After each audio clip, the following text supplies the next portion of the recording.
I can tell you that they're not okay financially. And I see this, and No. it is shocking. The school that Jeff's daughter wants to go to, like, I've represented people who, had kids at that school, and They're draining their bank account. like families with family income of anywhere from $500,000 to $1 million a year who are broke. Welcome to Holistic Dose, real talk from two 40-something unfiltered friends who've built businesses, found their glow up, and want to help you do the same. I'm Tiffany. And I'm Jeanette. And today we're going to talk about something that is, affecting us both as parents, but how to raise thriving kids without creating stress, burnout, and entitlement. Yes, this is something that I am struggling with right now immensely. Yeah. And just a little bit about my family. And it makes it even harder because we're a blended family. Right. But right now, some of the things that we're dealing with, we have teenagers. Yeah. We've I been do married too. for 14-year-old daughter. Yeah, like we've been married for going on, I think 7 years now. Our kids were elementary age when we married, and it hasn't been a struggle up until now. It's like the teenage years, all of a sudden, we're faced with a bunch of choices about how much we're going to spend on the kids and what kinds of activities.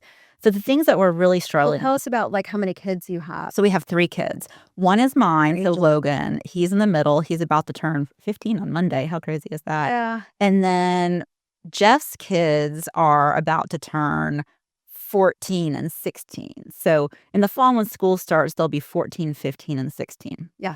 So we're being hit with, do we buy them cars? Do they share a car? I mean, do 3 kids, do we really need 3 cars for 3 kids? Where are we going to put them? Yeah. How much is insurance going to be? Private schools is another big one. Jeff's 2 kids, both of them went to private school through the 8th grade. And then his oldest is in public now. His youngest really wants to go to St. Pius, if you're familiar with it. Well, then you're dealing with also with your son. Yeah, You only have one, and what's fair, what's not, and that is another huge complication because of us being blended. I guess even if you're not blended, if you have 3, it's like, am I going to spend all this money on this one? Does it have to be what if one even? has not as many interests, but the other one has more? How do you balance Exactly. And we're dealing with competitive sports. So, which is so popular. I hear so many people the travel sports, they're spending their whole weekends and their lives wrapped up in this. yes. And so my stepdaughter, Autumn, started competitive volleyball. This is her 2nd year, but there are different levels of it. And so the first year she was at the lowest level, which, it was pretty chill still. Yeah. Now she's in the middle. So there's been a trip from Atlanta to, I guess 2 trips to Orlando, but it could have been to Dallas or whatever.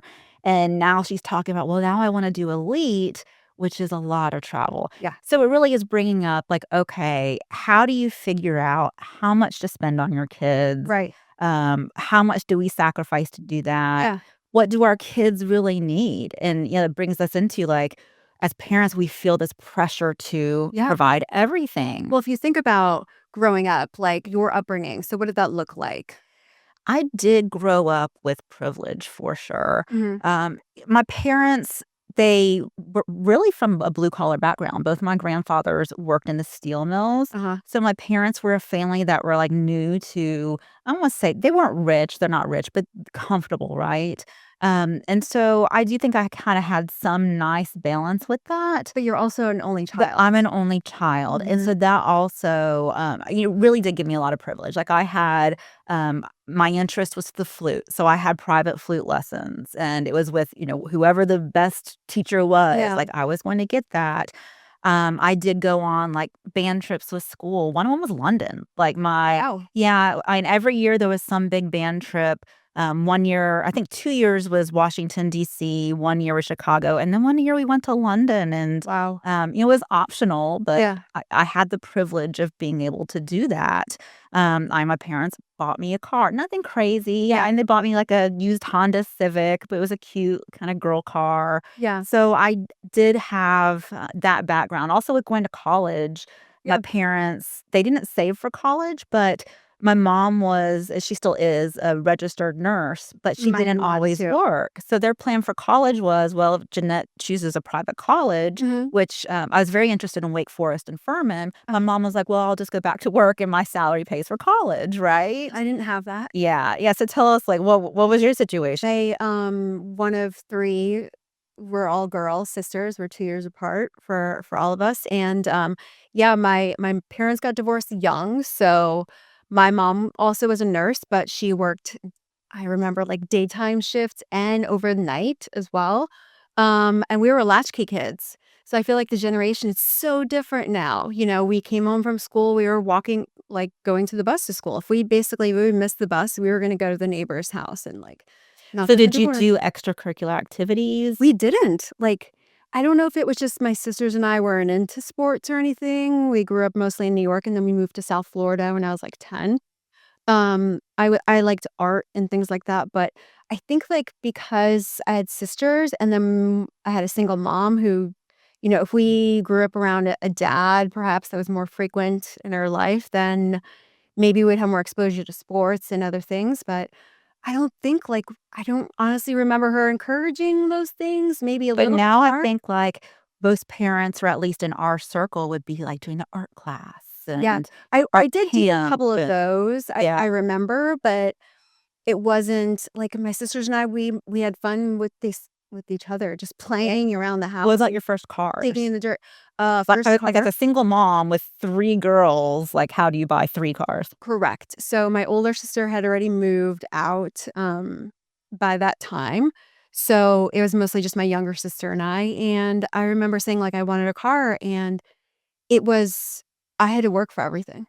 I remember I started working at 14, and it was if I wanted something, I needed to get it. So my, I remember my mom got a car for herself, and she said, "Well, maybe you can use it." And then I didn't want that, like, tethered to me, which I feel like was very similar experience to what she had growing up with her father, and I could feel that. I didn't want that where I felt like I owed her something, and, it just didn't feel great, so, I was going to go and try to work and get my own, you And know then what about college? How did you pay for college. school? She All I needed from her was her tax statements to basically show that I can get financial aid, and then she didn't even get those to me on time. And it was a struggle. And then when I did want to go get my own car and I said, "I'm just gonna bust my butt working a ton of hours to get the money to pay it," she said she only had one small loan for me to pay at the time on her parent loan that she had to take, and she's like, "Well, then I'll give you your loan to pay for the college if you're gonna go get the car." And I was like, "Great. Thanks." Um I still owe about $8,000 in school loans, like, Yeah. it just we worked for everything that we had, and, yeah, so she did end up letting me keep that car that she said was gonna be hers for me to use, but, it's so different now. Mhm. It's totally keeping up with the Joneses So is because of real. your background, do you? Because this is what I hear from a lot of people who didn't grow up with privilege is, "I want to give my kids what I didn't have." Right. So do you feel that? I don't quite the same way to some degree, but I think, like, I'm so lucky Gabby is so grounded and such, like, an old soul, and we had this conversation actually, her and I, because I paid off my car that I have now, and it's a Toyota Corolla Cross, and it's a 2022 or something, and it's a great car, and I told her, "It's gonna be perfect for you when you're ready," and in comparison to her friends who are getting their dream cars, and she's just like, "Mommy, I don't think that makes sense. You should be able to, like, earn it and own it and get it later in life, even when you're in college." She's like, "Why?" And I'm like, "Thank you So for tell me, saying like, that." in your social circle and also in Gabby's circle, like, what is the norm as far as what parents are doing for their kids?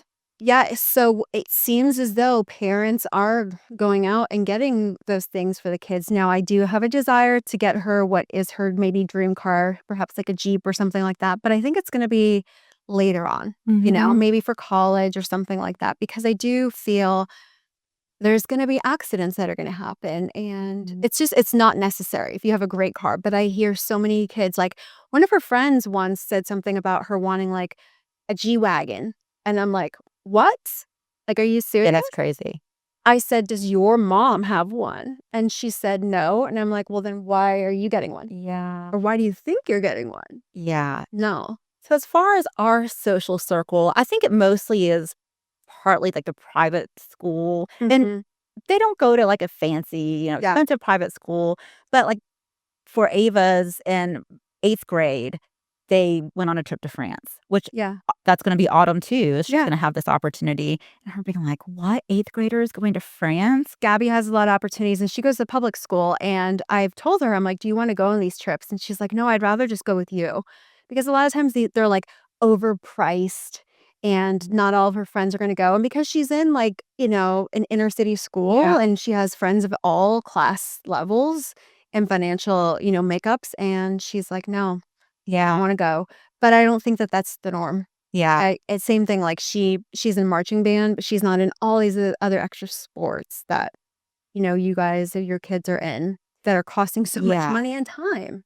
Yeah, so, like, with the France trip, Jeff and I did not contribute anything, I don't think, to the France trip, maybe a little bit. Her mom decided that she wanted her to have that Right. opportunity, which is fine. But it was hard. It was like, okay, if we do that for Ava, then we have to do it for Autumn, and then what do we do for Logan? And then they feel left out. Yes, and it's like, okay, if we're gonna And do with that. Logan's an only child too. Yes. I mean, it's just so complicated. So we were like, okay, no to an 8th grade trip. Now, a high school trip, I would feel more Sure. open to like a one big high school trip. Experience. But I feel like, okay, we need to like save some of this big stuff or we're going to really Yeah. break the bank. And, that's something that I see a lot in my work as a divorce attorney Mhm. is, we really delve into people's finances. Yep. And when we're seeing all of these people sending 3 kids to private school Right. and buying them cars, I can tell you that they're not okay financially. No. And I see this, and No. it is shocking. And I've the school that Jeff's daughter wants to go to, like, I've represented people who, had kids at that Yeah. school and, They're you know draining their bank accounts. yes, like, families with family income of anywhere from 500,000 to $1,000,000 a year Wow. who are broke Because they're or doing all these travel yes, sports and everything. because they're just doing Yeah. everything. Um, there's just such this pressure Mm. that, as much as you can financially give your kids, you're going to do it with, buying the cars and the nice cars and, what I worry about, and this is something like Jeff and I have to kinda constantly talk about Yeah. is, we only have 5 years before we're empty nesters. Yeah. I have 3 with Gabby. And I want to have a life after that. Like, I don't want to and really we'll be empty nesters with kids in college, Right. right? So, Right. really, we'll still be strapped financially. Right. Right. But, I see people who don't have enough to retire, Yes. who are really in a bad place financially, which when you're a freaking doctor and a lawyer and And you can't cover. you've worked so hard and you really are doing well, it's just sad, and I really Yeah. those people really end up regretting it and kind of kicking themselves, and, they look back and say, "Well, I really wanted to give my kids everything." So that Yeah. brings us into, are we really benefiting our kids by giving them everything? And what do you Right. think? I think we are not. I do feel as though there's a balance, right? So Mhm. I felt as though when I was 14 or even less than that, I was an adult before I ever was an adult. I had responsibilities put on me because my mom wasn't great managing finances and the household and everything. And I know that, she'll listen to this and probably won't want to hear the real truth, but this is me and it is what it is. But there were times when, if she forgot to pay the water bill or the electric bill, and she was a realtor at that time. I remember managing properties, whatever, and we lived in Florida, and she would say, "Oh, well, if you guys want it turned back on, here's the bill and here's my checkbook. Go get on your bike and go down to City Hall Oh my god. and bring the check in." And I'm like, okay." Or if we wanted groceries, and she would say, "Okay, well, I bought a basket for your bike." So I remember Alexis and I, my little sister, w it was kinda not that fun, to be honest, being on her bicycle, balancing groceries in the basket and the gallon of milk and the gallon of orange juice, and I'm like, what the fuck? Yeah. Like, should I really have to do this? And now I learned a lot from it. Don't get me wrong, I did. But I also felt like I had a financial burden and a financial responsibility. And that also put a mindset on me now as an adult that impacts me to feel like I was a burden Yeah. financially. Yeah, you don't want your kids to ever feel like a burden, Yeah. to ever feel insecurity, like they Oh, that's what was yes, part of like, it's you my want them deep to roots know of you that. yeah, Yeah. like, the lights are always gonna be on, there's always gonna Right. be food on the And it wasn't table. for her not being able to afford it. Yeah. And it was just, she's like, "Well, I have a lot on my plate. I gotta do this." And the amount of things that we had to do and take on, and I then when my older sister moved out, I acted as the mom for my younger sister, and, I think there's a balance, not Yeah. feeling like you have to do something because I don't know what it's like to, just feel like I could be a kid and not have to Yeah. worry, which is where I really gravitate towards, finding older friendships with older people, and I look to them as a parently figure because I don't feel like I had that, like, I had to step into that. So I think we are harming our kids by giving them too much Mhm. because then they don't feel a sense of, learning things. Yeah. There's a balance, but I think you have to kind of balance it out. Now I'm hearing a lot of things lately. I don't know if you've heard about this too, where because parents have gone now too far extremes with giving their kids everything, that kids are growing up now, they're not knowing like how to make like a doctor's appointment or a dentist Mhm. appointment. So, that's kind of a Like basic phone yeah. calls. Yeah, something that I experienced from growing up with the privilege I had, and I could make basic phone calls, Yeah. but I grew up believing that we were the typical middle class family. Mm, I thought we were that this was normal, right? okay. And I do think that believing that was normal, and I wouldn't change anything other than maybe I wish my parents had told me this isn't normal. So I tell our kids this all the time, like, Yeah. not only this isn't normal, but you may not have this when you're an adult. Right. Because I don't want to raise kids who have a $75,000 job and are sad and depressed Right. because it feels poor, right? Like, I Right. want them to know this is privilege. And so when I got into the real world, there were things I was shocked by that now I laugh at myself. Really? Like what? I didn't know that people paid attention to grocery prices. I had no idea. I thought that was bizarre. Groceries are a necessity. Right. You go to the grocery store, anything you want, you put in the cart and you buy it Yeah. because it's groceries. Mhm. And I thought it was weird when I was a teenager. And this is back, I don't know if coupons are electronic now because I still don't coupon. But when there'd be like a lady in the Kroger Yeah. with like all these coupons, like the annoying coupon lady had to stand Right. behind her. Who uses coupons? Like, come on, this is ridiculous to save your 50 cents. And now I'm like, Real thing. I mean, it's a real thing even for people with money. It's just something my family we did not pay attention to grocery That's price. interesting. So because because I got divorced when Gabby was like 5 years old, so she really became herself and started learning more like different things from myself and from her dad. And because I grew up feeling like I was a financial burden to my parents, I was very sensitive to, I don't want to overdo for her, but I want her to make sure that she doesn't need to worry about the cost of things. Mhm. So there's many times where she'll look at the price of something and I'll be like, "Oh, do you want it?" And she looks at it. And I appreciate that she'll say like a hooded sweatshirt is like $50. She's like, "Mommy, that's too much." I'm like, "Well, you never really ask for anything. If that's something you truly want, I'll get it for you." And she's like, "No, mommy, I can find something else." That's great. But I think because the way her dad grew up and the financial burden and cost like that his parents had put on him, he now projects that on her. Mhm. So the first reaction to anything that when she goes to ask him for something, he's like, "No, that's too much. Go ask your mom." So then I pay for everything now. And she knows that. Not everything, okay? But for things that she wants that are outside of that, he'll be like, "Well, I didn't agree to pay for that." So, Yeah. I think there's a balance, and I do think teaching the kids the cost of things. We did an exercise before with, like, when she was younger with little fake coins and to understand exchange of money and how much things cost because it's real. Yeah. And I feel as though our job as parents is to raise responsible teens who then go into be adults and have to learn how to take care of themselves Yeah. and what things cost. Yeah, and I don't want my kids to feel pressured to having to live a certain way. Yeah. I want them to know, like, you can be happy with less than what we have. So what are you doing as far as, like, college goes?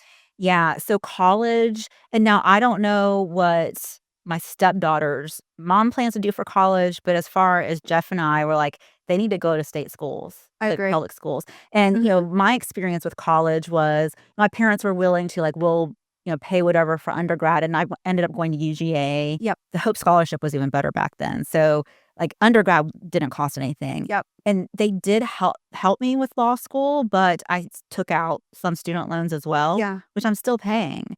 I Oh, even you though are my too? yeah, my parents, they probably paid about half of private law school. And when I say half, I mean including my living expenses, like groceries and apartment and all that.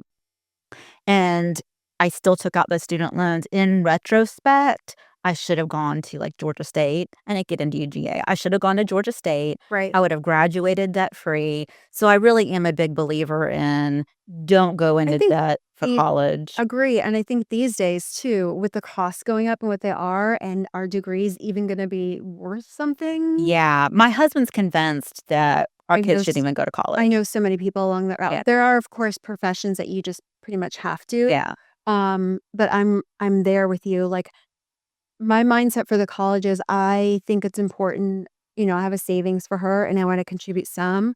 Is my expectation to pay for all? Not necessarily. Her and I are aligned that to go in-state and then later on, she can decide where she wants to go. I think that, that's reasonable, but I still have a lot of friends who their kids are gonna go to they're looking all these different states, and I'm like, yeah. "Why? For what?" Like, Mhm. Yeah, I know people who went to these expensive but I schools to know that get these people can't afford yeah, exactly. People even are their overextending daily themselves. life. And then it's like when you send a kid to an expensive out of state or private school so they can become a teacher, Right. like that doesn't make sense. And No. I understand, like, for example, law school. If you get into Harvard, Yeah, you really are going to make a crap ton of money right out of then it matters. that makes sense. But for the vast, vast majority of people, it doesn't make sense to be spending that kind of money. I agree. So I heard, somebody once too I was talking to, a, like, former coworker about this regarding loans and everything, how they explained it was, I know people who are taking money out of their own 401k to pay Yes, for their kids' I see that all the time. What? For Eh colleges, for high schools, I mean, I see it all the time. Or they'll take out loans. I don't know if you said withdraw, but I see people yeah, take out loans to pay for this stuff. but, like, what the thing Or is study that abroad. Like, right. you're borrowing against your 401k to pay for your kid to study abroad? An adult has not as much time to make up the wealth that they pull out of their 401k. Now, it might seem greedy to them or whatever, but it's not. It's not. Let them put the work in, see how serious they are about it. Like, Well, there's then they're there's gonna no be a harm in burden it. on their kids when they're old and out of Yeah. money. Yeah. So, that's not a good It's thing either. it's a lot. And there have been conversations now about it being bad for kids to really be focused on just more, more, more. So one is with the competitive sports. I heard this Yeah. podcast the other day. It's Glennon Doyle. What is it called? I wrote it down. We can do hard things with Glennon Doyle, and we'll put the information in our notes. Yes. But they had a track coach come on, and this woman's a journalist and Mhm. just knows a lot about competitive sports in that world. And basically had all these statistics about how it's just not really good for your kids. It's Mhm. actually as far as being a really great athlete, it's best to have varied sports, Yeah. and that's not what we do now. Mm-mm. The podcast talked about how the competitive sports are all privately owned corporations, and they're just about making money. Well, that was gonna be one of the things. So I talked It's to so expensive, it's insane. yes, and again, I'm thankful because my daughter's not into any of those sports and anything, but I my mentor told me the story about it where it's like, she has to go you're so used to, or at least we were growing up, the sports that your kids want to play are happening at the schools. Yeah. They're no longer happening at the schools. The schools are not offering hardly any of them. So parents are forced to go to these. And I've heard, and especially in myself, like in the dating realm, like it's tough enough navigating all the parenting plans and this and that, finding time to get together. But then the guys and I they would say like, oh, well, their kid has this sport on this day, this day. Yeah. Even it's before school, it's after school. And it's a different sport that's in the morning that it is for the PM. And they're there till 8, 9 PM at night. Yes. And then it's the weekend and it's a travel and We couldn't figure out pick one sport. Yes. And so Autumn only does one sport. She only does volleyball, but it's an incredible commitment, like both time and money. Yeah. We had an incredibly hard time figuring out just 1 week Mhm. to go on a summer family vacation. Oh, yeah. And, we were going to invite you, or we were going to make her Orlando volleyball tournament our family vacation. Which And I is not thought, like the best no, I would vacation not you want. pick Orlando, but I'm like, "Okay, we can make this work." I thought, "Let's go a few days early." Yeah. We can do I've always wanted to do the Discovery Cove place. Yeah. Like, we could do Discovery Cove and, like, maybe 2, 3 days as a family, and then she can go do her volleyball stuff, and me and the other kids can go have fun. But then it turns out that she has practice those days right before. We can't go early. Right. And so I'm like, "God damn it." Like, and then you look at all these other days and it's like, "Oh, well, then tryouts are here, and then there's these clinics." And so the 1 week we can find for vacation is, like, literally the 1 week before school starts. Right. And we're getting back Saturday before school starting on Monday, and that is the only time. And if she does the higher level elite, Mhm. I think it's like, forget about it. And Yeah. to me, the family time is more important It long is. term. I It just is. really think I know I look back on my childhood, and the amazing memories are trips and experiences with my parents. I don't have siblings, but with my family. Yeah. And I want to give that to our kids, and I feel like if we have them in too many activities and so overbooked. Overbooked, like, yeah. I mean, my sisters, have a lot of kids between them. There's 4, for one younger sister and then 2 the other, and that's the topic of the conversation. It's always, like, the karate, the basketball, Yeah. this, that, da, da, da, and I'm like, "Can you just pick one? Mhm. See what they're interested in, do one at a time?" I feel like as parents, we have to start setting those boundaries and not be the whole Keeping Up with the Joneses, kinda like that show that I referred you to. Yeah, On friends. Apple TV, Your Friends and Your Neighbors with Yeah. John Hamm I've only seen the first episode, and Pete. Yeah. but it was relatable. Now, I don't have a giant mansion, I mean, like in that movie. There was a lot of it's a humor. Yeah, so Thing. it's exaggerated, but Mhm. I also really related to you get out of school, you can't really afford life because 'cause you're right out of school, but you work your ass off, Yeah. and then you buy the house, but then you upgrade to the bigger house, and then Yes. you're strapped for money again, and it's like. And you're trying to keep up that image, Yes. and there is a good spoof on the Keeping Up with the Joneses there. It's those appearances Mhm. which you've said in your divorce It's all the bullshit. I see total behind the curtain, you guys, like, the it fake is fake fake. Facebook, picture perfect. That's Filters not and it's yes, not. it's all fake. Yeah. And, back to that podcast, like, something that they brought up with the competitive sports is these kids are not getting college scholarships. It is a teeny tiny portion of them who actually get the college scholarships. Right. And the ones who do, I found this interesting.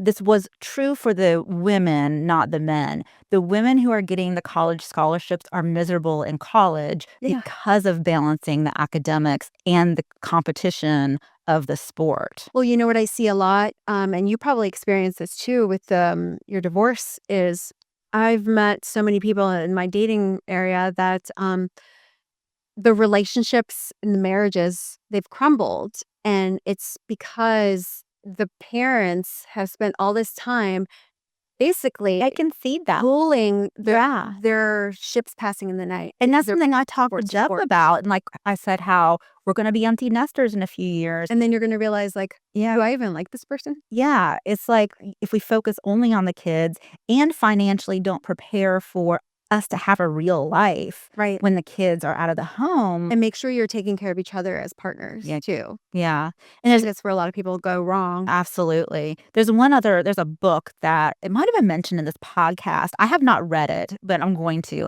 It's called The Price of Privilege: How Parental Pressure and Material Advantage Are Creating a Generation of Disconnected and Unhappy Kids. And it was written by a psychologist who has been in practice for 25 years working with adolescents. Yeah. And basically the whole thing is we are stressing the hell out of our kids. Oh, yeah. By all of this keeping up with the Joneses and competition. Actually, it was funny. So I talked to Gabby about this whole thing, right?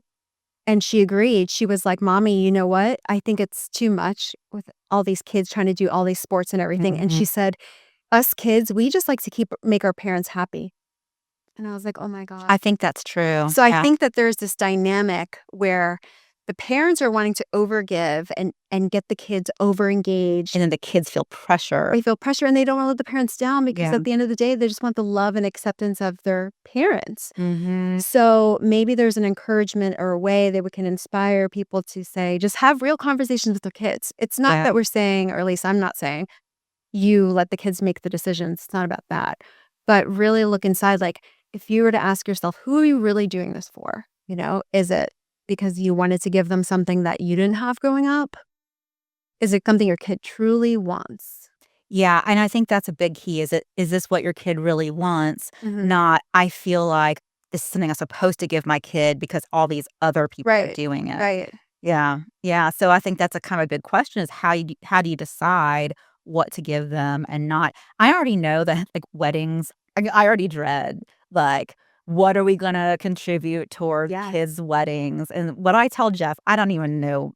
Jeff has been silent on this probably because he just doesn't want to talk about it.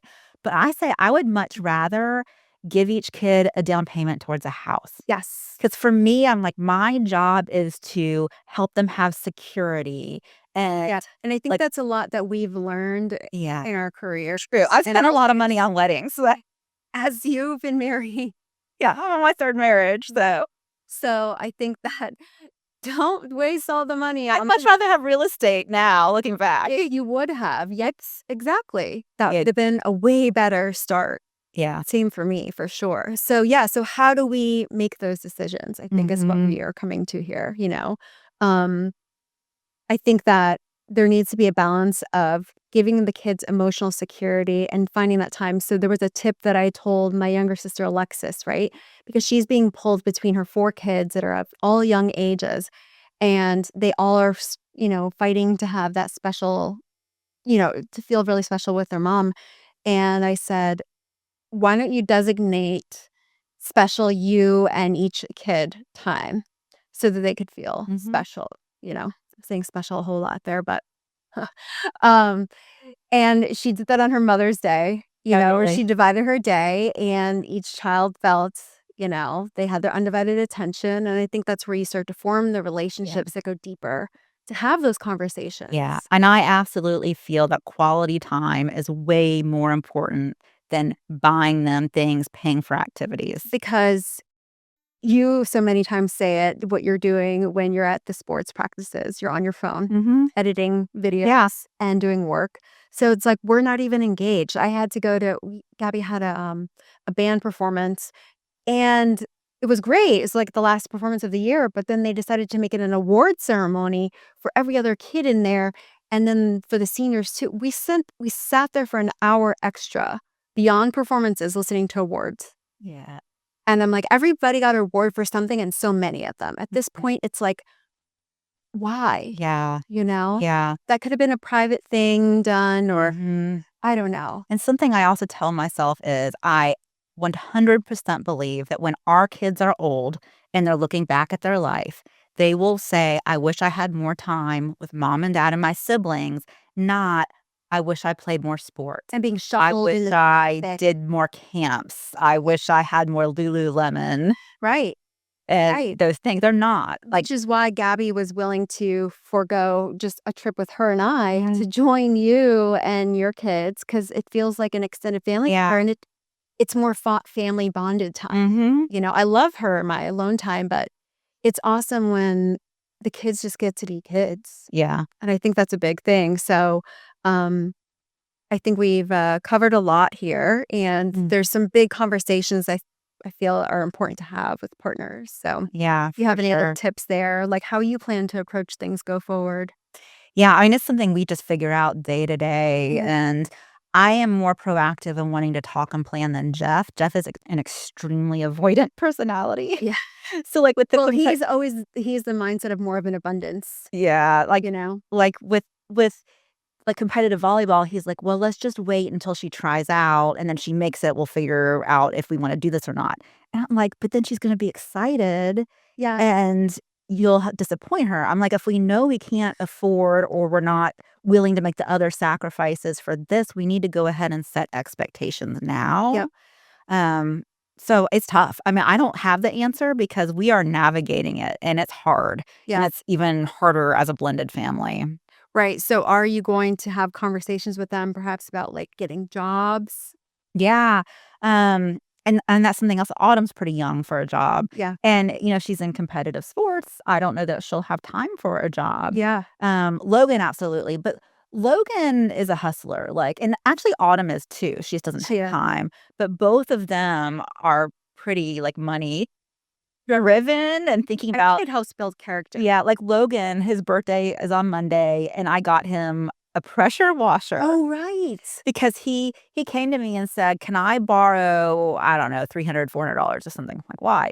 He wanted to buy a pressure washer to start a business. I'm like, "Well, how about I get that for you for your birthday?" Yeah. And he was really excited. Right. So, I don't think there's gonna be a problem with either of them, wanting to earn money. No. Ava, I don't know. She's very social and Mhm. wants to spend time with friends, but, of course, they're Could be very just something as so easy as neighborhood, yeah, like dog walking or stuff like that. But exactly. I think like an empowering reminder is that for a child, by over giving and overdoing, does not equal love. No, and it's Oh, not benefiting them. no, It's no. actually harming them. Yeah. Yeah. So I think closing out this, like we invite the listeners to think about where am I over giving and what would it look like from a place of um confidence instead, calm confidence instead, and thinking like where is the balance there, Yeah. you know? And genuinely look at what can we afford. If you're Yes. not maxing out your 401k, if you're not doing those things to prepare for your future, you cannot afford Yeah. to be doing these extras. Oh, I completely agree. Yeah. So, yeah, like we'd like to close this out too with a moment of gratitude. My moment of gratitude and, I was thinking earlier about what is my moment of gratitude gonna be because 'cause I'm in a pissed off mood.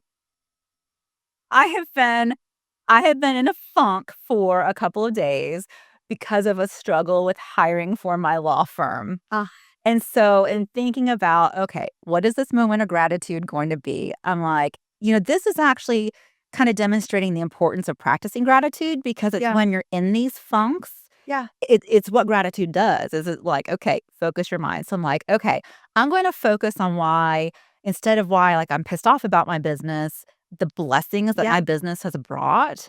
And so my moment of gratitude today is thank God I started this business. It is successful. Right. It's a successful business. It's not where I want to be, Right. but I have the more flexibility than I've ever had in my career. Yeah. And I'm building something that is focused on what I believe in and what I care about. And I'm helping people in the way that I think is the right way to divorce. So that's Yeah. huge. And I'm Yeah, grateful and for that. yeah, and now I'm working on building a women's health business too, so that's super exciting. Yeah, that's a great Like, moment of gratitude. oh, yeah, and it's gonna be so rewarding, it's gonna be a lot of work, but, focusing on women's midlife health and all the things that they're gonna deal with, so anti-aging, HRT, skin, everything. Yeah, it's very exciting. So, yeah, I'm really excited for that. So we thank everybody for listening today, but so make sure you keep listening and subscribe on Apple Podcasts or anywhere you listen to podcasts. Follow us on social media at A Holistic Dose on Instagram, TikTok, and YouTube, and visit us online at holisticdose.com. Thanks for hanging out with us. We'll be back next week with more Unfiltered Friend Talk right here on A Holistic Dose. We'll see you next time.